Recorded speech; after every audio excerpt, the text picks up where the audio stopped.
So let's go on to this image of the buoys. And once again, I'm going to select my color sampler, and I want to make sure that the whites on this image aren't getting too bright.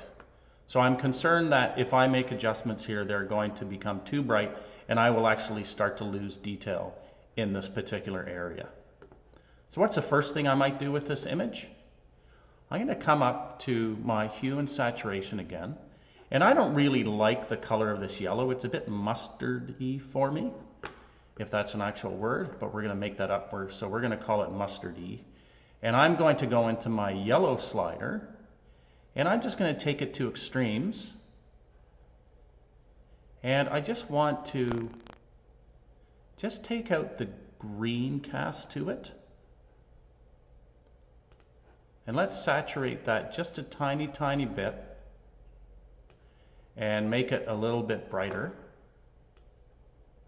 There we go. So now that has some nice tonality to it.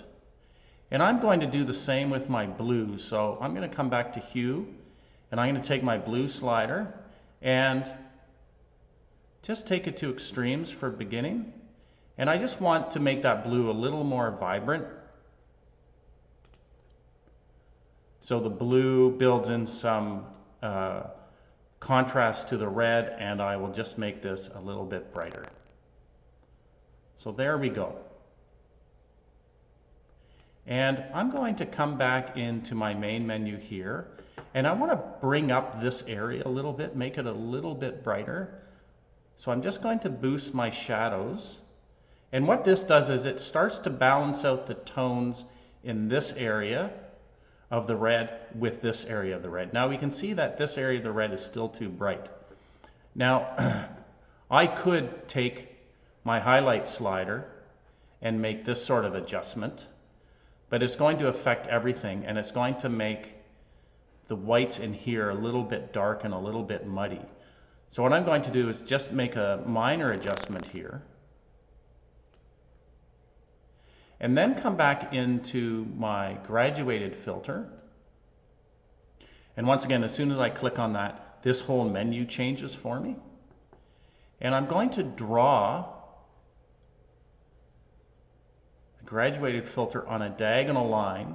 So this line that I'm drawing this filter out matches the diagonal line in the image. And as you can see, I can turn this filter in any direction. So that's pretty good. Now you'll notice that I started the filter here, so I'm leaving out this little area here. So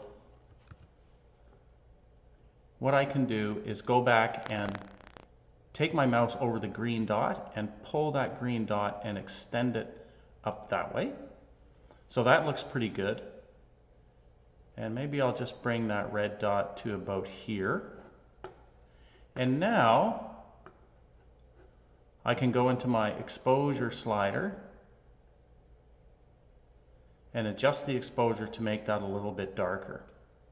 Now you'll notice that it's making this area darker, but this area is not dark enough. So what we can do is we can make this adjustment and pull that down. So now it's creating a nice sense of balance.